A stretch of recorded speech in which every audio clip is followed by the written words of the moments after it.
موسمیاتی تبدیلی کے تباہ کن اثرات کا مقابلہ کرنے کی آخری کوشش میں انسانوں نے موسمیاتی تبدیلی کے ٹاور بنائے جو زمین کے درجہ حرارت کو کنٹرول کرنے کے لیے ڈیزائن کیے گئے تھے۔ تاہم ٹاورز میں ایک تباہ کن خامی تھی اور انہوں نے سیارے کو بچانے کی بجائے اسے ایک نئے برفانی دور میں ڈبو دیا۔ 2045 تک انسانی تہذیب کی باقیات اوپر کے سخت حالات سے بچ کر زیر زمین بنکروں میں پناہ لینے پر مجبور ہو گئی۔ کالونی 7 ان زیر زمین بنکروں میں سے ایک بیماری اور خوراک کی کمی سے لڑتے ہوئے زندہ رہنے کے لیے جدوجہد کر رہی تھی۔ بریگس اور میسن دو تجربہ کار سپاہیوں نے کالونی کی قیادت کی، لیکن ان کے درمیان کشیدگی عروج پر تھی۔ جب قریبی کالونی 5 سے پریشانی کا اشارہ موصول ہوا، بریگس نے سیم اور گریڈن کے ساتھ امداد کی پیشکش کے لیے ایک خطرناک سفر کا آغاز کیا۔ جانے سے پہلے بریگس نے سیم کی پریمی کائی کو کالونی کی نگرانی کی ذمہ داری سونپی۔ یہ فیصلہ میسن نے سخت جیسے ہی بریگس اور ان کی ٹیم نے منجمد زمین کی تزئین کی بہادری کی، کالونی 7 اور کالونی 5 کی تقدیر توازن میں لٹک گئی۔ ان کے بقا کا انحصار ان کے مشن کی کامیابی پر تھا اور خطرات بہت زیادہ تھے۔ یہ سفر ان کی صلاحیتوں، ان کے عزم اور ان کی انسانیت کا امتحان لے گا۔ کیا وہ کالونی 5 کو بچا سکیں گے یا وہ ناقابل معافی ماحول کا شکار ہو جائیں گے؟ نتیجہ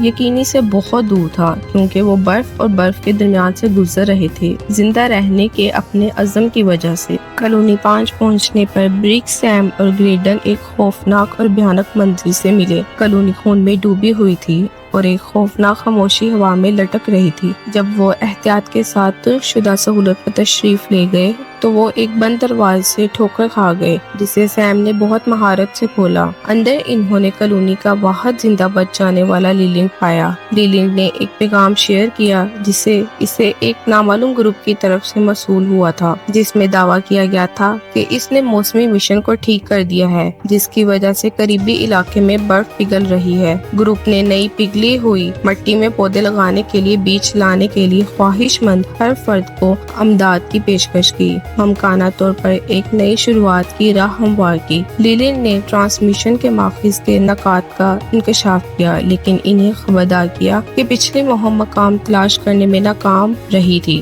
مہم کی پٹریوں نے نادانستانہ طور پر کینیبلز کے ایک گروپ کو کالونی 5 میں واپس لے جانا تھا، جس کے نتیجے میں وحشیانہ قتل ہوا، جس کا مشاہدہ بریگس، سیم اور گریڈن نے کیا۔ تینوں نے لیلینڈ کو اپنے ساتھ کالونی 7 میں واپس آنے کے لیے قائل کرنے کی کوشش کی، لیکن اس نے انکار کر دیا، خود کو واپس کمرے میں بند کر لیا۔ لیلینڈ سے نکلنے والا صدمہ اور غم واضح تھا۔ یہ واضح تھا کہ وہ اپنی کالونی کے نقصان سے نمٹنے کے لیے جدوجہد کر رہا تھا۔ جیسے ہی بریگس، سیم اور گریڈن خون میں بھیگی ہوئی راہداریوں میں کھڑے تھے، انہیں اپنے اگلے اقدام پر غور کرنے کے لیے چھوڑ دیا گیا۔ انہوں نے پر اسرار ٹرانسمیشن کی تحقیقات کے خطرات اور انعامات کا وزن کیا، اپنی کالونی کے لیے امید اور رزق کا نیا ذریعہ تلاش کرنے کے امکان پر غور کیا۔ فیصلہ آسان نہیں ہوگا، لیکن وہ جانتے تھے کہ انہیں ایک ایسا انتخاب کرنا ہے جو ان کے اپنے لوگوں کی قسمت کا تعین کرے گا۔ لیلینڈ کی وارننگ ان کے ذہنوں میں گونج رہی تھی۔ انہوں نے بہترین عمل کے بارے میں سوچنا شروع کیا۔ جیسے ہی بریگس، سیم اور گریڈن نے کالونی 5 کے ویران راہداریوں کی کھوج کی، وہ ایک ایسے کمرے سے ٹھوکر کھا گئے جہاں آگ بھڑک اٹھی،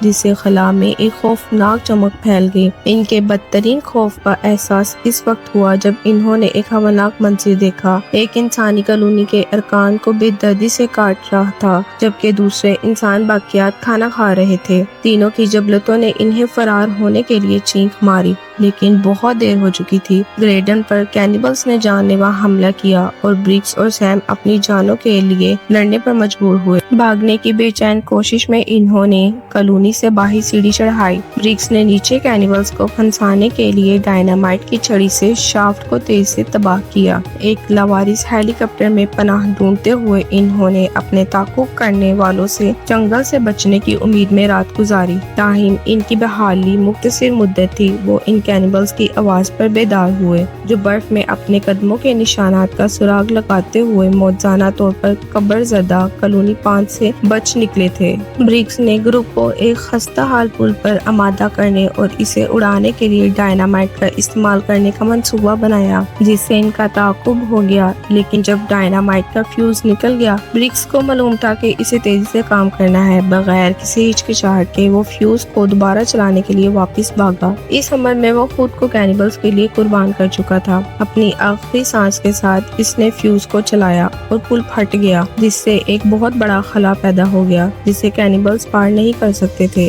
برگس کی قربانی نے سیم کو بچایا اور اسے امید اور بہتر مستقبل کی تلاش میں سفر جاری رکھنے کی اجازت دی۔ جیسے ہی اس نے پیچھے مڑ کر دیکھا، وہ جانتا تھا کہ اس کی زندگی برگس کی بہادری اور بے لوثی کی مقروض ہے۔ کالونی 7 کے اندر کشیدگی عروج پر تھی، جب کائی اور میسن کالونی کے مستقبل کے لیے اپنے مختلف نظریات پر جھگڑ رہے تھے۔ اختلافات اس وقت گرم ہو گئے جب میسن نے بیماری کی مناسب جانچ کے بغیر کالونزٹ کو پھانسی دینے کی تجویز پیش کی، ایک ایسا فیصلہ جس پر کائی نے سختی سے مخالفت کی۔ ان کی بحث میں کائی کے اچانک سیم کی طرف بڑھنے سے خلل پڑا۔ جب تھکا ہارا شخص کالونی میں واپس آیا، تاہم سیم کے فیصلے پر میسن کے عدم اعتماد نے اسے کالونی کا کنٹرول سنبھالتے ہوئے کائی کو باہر نکالنے پر مجبور کیا۔ جب سیم بیدار ہوا تو اس نے خود کو ایک سنگین صورتحال میں پایا۔ میسن نے چارج سنبھال لیا تھا اور کالونیوں کی فلاح و بہبود کو نظر انداز کرتے ہوئے سخت تبدیلیاں نافذ کرنے پر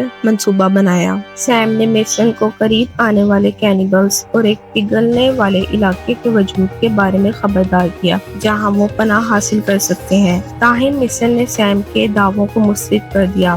وہ اپنی آزمائش سے بے نیاز ہو گیا تھا۔ میسن نے سیم کو ایک بستر پر ہتھکڑی لگا دی تھی، جس سے صورتحال مزید خراب ہو گئی تھی۔ سیم فرار ہونے میں کامیاب ہو گیا اور پگھلنے والے علاقے کو تلاش کرنے کے لیے ایک فال سیٹلائٹ کا استعمال کیا۔ کینیبلز وہاں تک پہنچ چکے تھے اور ایک وحشانہ حملہ ہوا جس میں سیم کے دوست وکٹر سمیت کالونی 7 کے بہت سے باشندوں کی جانیں گئیں۔ زندہ بچ جانے والوں نے خود کو ایک کمرے میں روک لیا، لیکن سیم اور کائی کو ابتدائی طور پر میسن نے داخلے سے منع کر دیا۔ یہ تب ہی تھا جب برگس کی بیٹی نارا نے میسن کو نیچے گرا دیا کہ انہیں اندر جانے کی اجازت دی گئی۔ جیسے ہی کینیبلز رکاوٹوں کو توڑتے ہوئے سیم نے ایک پینک کے ذریعے فرار کا راستہ بنایا۔ میسن زخمی اور حتمی موقف اختیار کرنے کے لیے پرعزم پیچھے رہا اور ایک پروفنگ کنٹینر کو آگ لگا دی، جس سے ایک زبردست دھماکہ ہوا جس میں مارے جانے والے تمام افراد ہلاک ہو گئے۔ رہنما نے سیم کا تعاقب کیا، لیکن بالآخر اسے شکست ہوئی۔ فوری خطرے کے بے اثر ہونے کے بعد سیم، کائی، نارا اور چند دیگر لوگ قیمتی بیج لے کر پگھلی ہوئی جگہ پر ایک خطرناک سفر پر روانہ ہوئے جو ان کی بقا کو یقینی بنا سکتے تھے۔ جب انہوں نے نامعلوم میں قدم رکھا تو انہیں ایک غیر یقینی مستقبل کا سامنا کرنا پڑا، لیکن زندہ رہنے اور دوبارہ تعمیر کرنے کے ان کے عزم نے انہیں امید بخشی۔ آگے کا سفر غدار ہو گیا، لیکن وہ ایک بہتر کل کے امکان سے کارفرما تھے۔ ہر قدم کے ساتھ وہ ایک نئی شروعات کے قریب پہنچ گئے۔ ان کے دل مقصد اور عزم کے احساس سے بھر گئے۔